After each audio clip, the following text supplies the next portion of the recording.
دیتا اتنی جلدی۔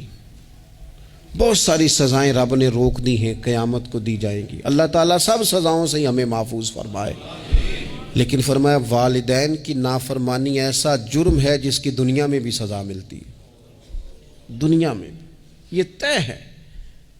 حضور علیہ الصلوۃ والسلام نے کبھی کسی شخص کے لیے دعائے ضرر نہیں کی۔ حضور نے تو کبھی یہ بھی نہیں کہا، جو پتھر مار رہے تھے کہ یہ تباہ ہو جائیں، برباد ہو جائیں، ان کی ناک خاک آلود ہو جائے، لیکن سیڑھیاں چڑھتے ہوئے جو مشہور حدیث ہے، محبوب نے آمین کہا، اور پھر حضرت جبریل نے جب 3 لوگ بتائے تو ان میں ایک بندہ وہ تھا۔